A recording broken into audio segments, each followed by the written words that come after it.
मृणाल 7 वर्षाची होती तेव्हा तिचा एक दात अर्धवट तुटला. असाही दात किडलाच होता. ती फार खुश झाली. हा दात पडल्यावर त्या ठिकाणी नवीन दात येईल. तशी तिला भीतीही वाटत होती. दात पडताना दुखलं तर, रक्त आलं तर. अगदी दाताकडे लक्ष ठेवून असायची. सतत आरशात बघत बसायची. तसा दात पडायला पुष्कळ वेळ होता, पण ही आपली सतत तो हलवून बघत असे. एकदा तिच्या डोक्यात विचार आला, जर झोपेतच दात पडला आणि तो दात झोपेत मी गिळला तर काय होईल.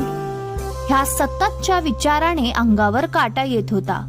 तिने तिच्या मैत्रिणीला राधाला विचारले, अगं राधा, माझा हा दात चुकून पोटात गेला तर काय होईल ग. राधा जरा खोडकर होती. तिला फार हौस होती थट्टा मस्करी करायची. राधा तिला मुद्दाम म्हणाली, अगं असं अजिबात होऊ द्यायचं नाही, कारण जर दात तुझ्या पोटात गेला तर तुझ्या पोटात दाताचे खूप मोठे झाड येणार.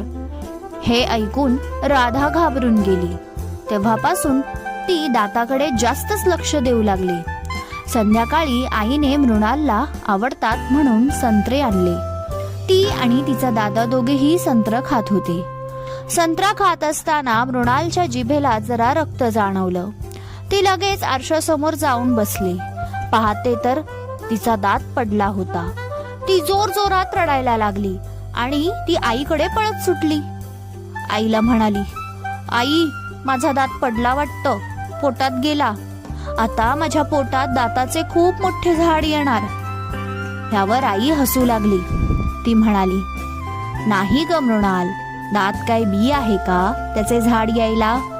तितक्यात तिच्या दादाने संत्राच्या सालीत चाचपडून पाहिले तर मृणालचा दात तिथेच पडला होता. दादाने तो दात हातात उचलला आणि दाखवत म्हणाला, आई हे बघ, मृणालचा दात इथेच पडला आहे.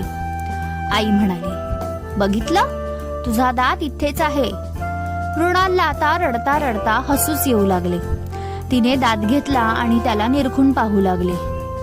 मृणाल, अगं आई, मग ती राधा मला अशी का म्हणाली, दात पोटात गेल्यावर झाड येईल. आई म्हणाली, अगं तिने तुझी थट्टा केली असेल. एक लक्षात ठेव मृणाल, कोणी काहीही सांगितलं तरी जी गोष्ट आपल्या बुद्धीला आणि मनाला पटत नाही तोपर्यंत कोणत्याही गोष्टीवर विश्वास ठेवायचा नाही. कळलं का. तू राधाच्या बोलण्यावर विश्वास ठेवला आणि किती स्वतःला विनाकारण रडून त्रास करून घेतला. जर तू मला आधीच विचारले असते तर मी तुला व्यवस्थित समजावून सांगितले असते आणि तुला त्रास नसता झाला, बरोबर ना. मृणाल म्हणाली, हो आई, तू अगदी बरोबर बोलते आहेस.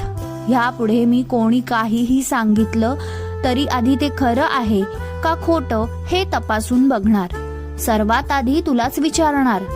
असा हा छोटासा किस्सा पडलेल्या दाताचा. त्या निमित्ताने आईने राधाला छान शिकवण दिली. हेच तर असतं ना. आई प्रत्येक वळणावर, प्रत्येक टप्प्यावर आपल्या मुलांना धडे देतच राहते. हे धडे आनंदी, समाधानी आयुष्य जगण्यासाठी नेहमीच मदत करतात. गोष्ट फार छोटी होती, पण आईने जी शिकवण मृणालला दिली त्यात फार मोठा अर्थ होता. तुम्ही सुद्धा आईसोबत असे अनेक धडे गिरवले असतीलच तर कमेंटमध्ये सांगायला विसरू नका. अनेकदा आपण कोणी काही सांगितले की लगेच त्या गोष्टीवर विश्वास ठेवतो, पण त्याची सत्यता पडताळून पाहणे हे खूप महत्वाचे असते. त्यामुळेच आपल्याला मानसिक त्रास कमी होतो, बरोबर ना. कथालेखन आणि अभिवाचन अश्विनी कुणाल ओगले. श्रोते हो, तुम्हाला आवडली का ही कथा. जर आवडली असेल तर कमेंटमध्ये सांगायला विसरू नका. एक लाईक जरूर द्या आणि अजूनही तुम्ही चॅनलला सबस्क्राईब केलं नसेल तर जरूर करा. लवकरच भेटू नवीन कथेसह. धन्यवाद.